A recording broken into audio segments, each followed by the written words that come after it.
Well, when the House is on fire, what does Donald Trump do? He attacks his fellow party members. When it comes down to siding with the Supreme Court or their fearless cult leader, it seems that some GOP members are choosing SCOTUS, and Trump is absolutely fuming. I do want to start with the big question. Will you refund the roughly $134 billion in revenue taken by these emergency tariffs? Well, Dana, that's not the big question. Let's just level set here. What the Supreme Court did was a very narrow reading of the president's authority under the IEEPA tariffs.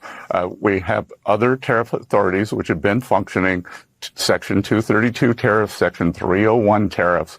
And Dana, when you say it's a big question, that's bad framing, because the Supreme Court didn't even address that. The Supreme Court remanded it down to a lower court, and we will follow what they say, but that could be weeks or months when we hear them. So the Supreme Court did not address refunds.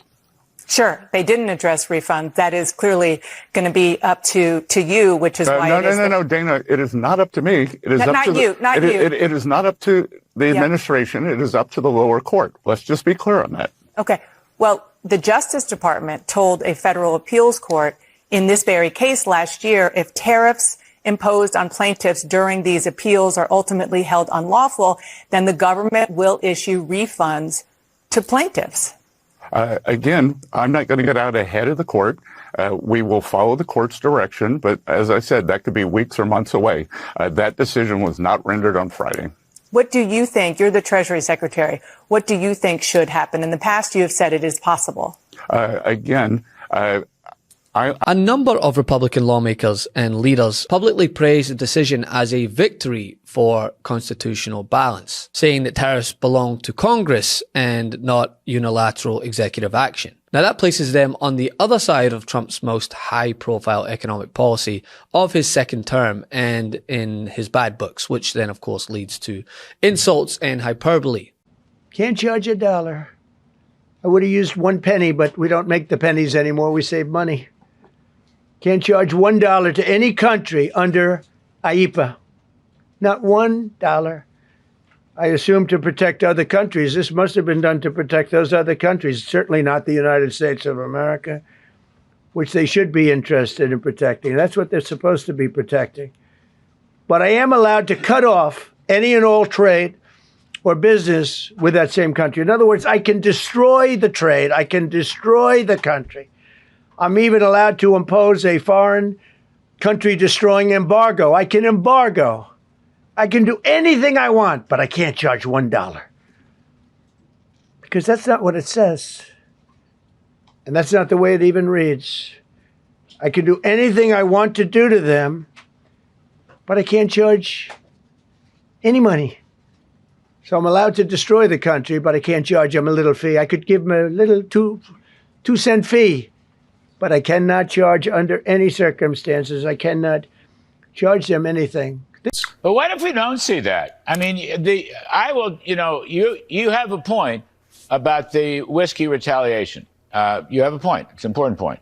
But that's pretty rare. The retaliation part of this story has been very rare.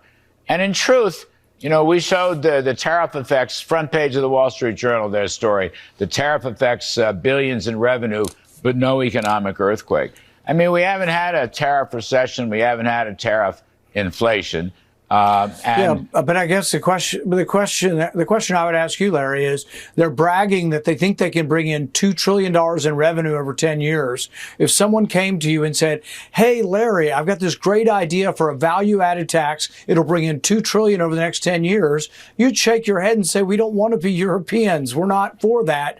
And we've never been for adding a sales tax without removing some other tax. So people all the time say, oh, we're going to get rid of the income tax. Sure. Present that to me and I'm for getting rid of the income tax in exchange for a tariff. But that's not what we're getting. We're getting $2 trillion in taxes on top of all the other taxes that we have. So ultimately, conservatives have to decide, do they like taxes because they're Donald Trump's taxes, or do we still say that we don't want more revenue coming out of the productive economy and going to government, that we want to balance the budget through reducing spending, not increasing taxes? That's still a fundamental question. Well, we'll come in. And when GOP leaders are breaking publicly with the president of their own party, especially on economic philosophy, it signals something deeper than a debate over tactics. It's actually telling of how fractured they are. But the political pain for Trump runs beyond internal issues with the GOP. If you look at the polls conducted just before the Supreme Court decision, they make one thing clear.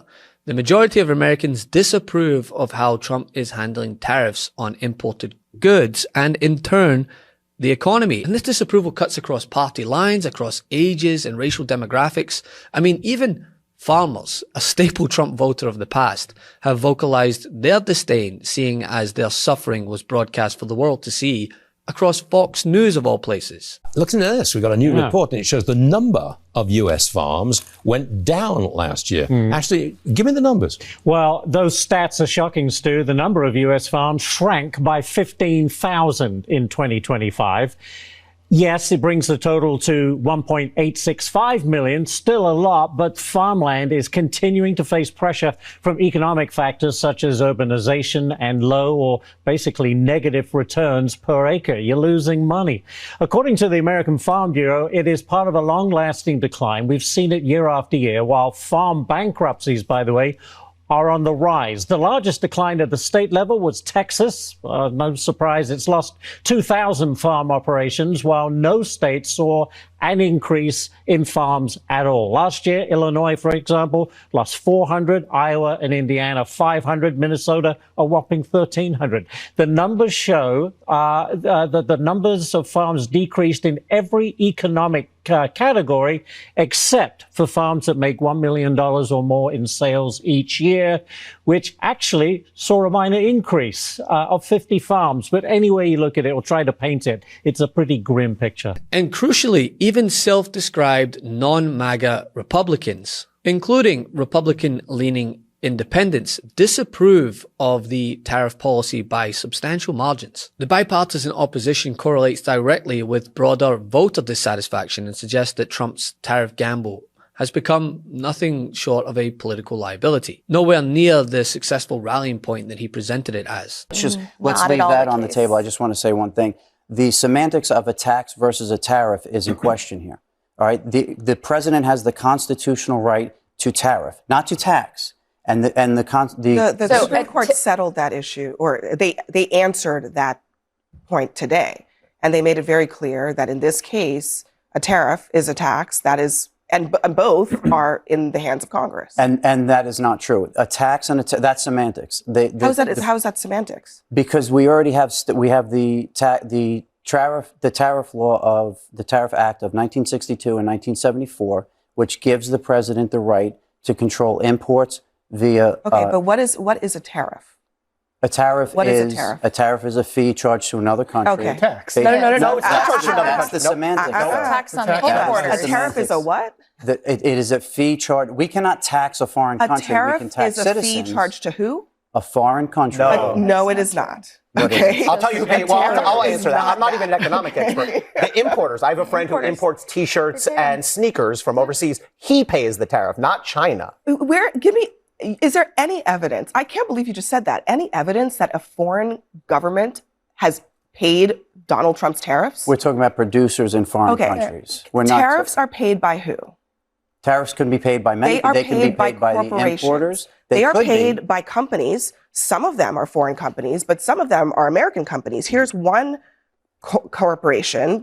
And tariffs are only one issue, right? When you look at the broader approval ratings, there's a troubling pattern for Donald Trump in areas that he had performed so well in the past. A Washington Post ABC News Ipsos poll shows that his approval rating is at 39% nationally, with 60% disapproval across the electorate.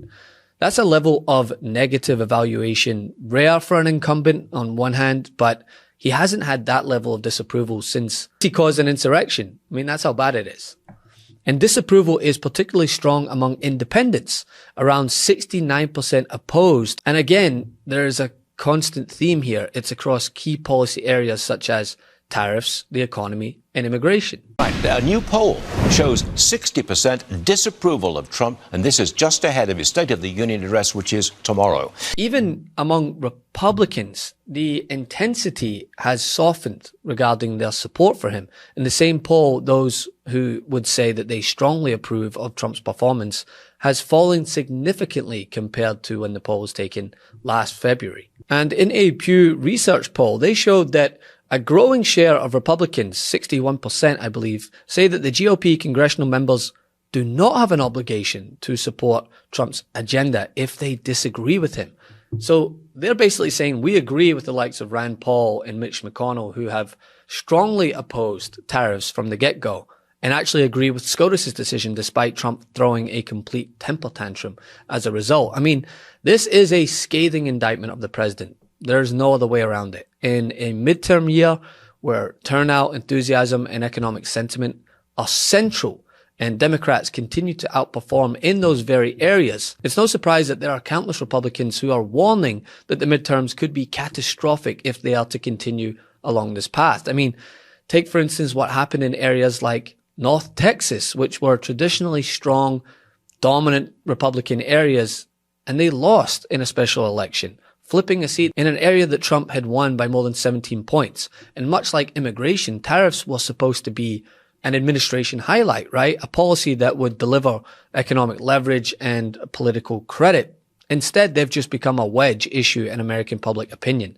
They have revealed that the party is split, that Trump is way in over his head, and that they are contributing to broader disapproval of Trump's overall leadership.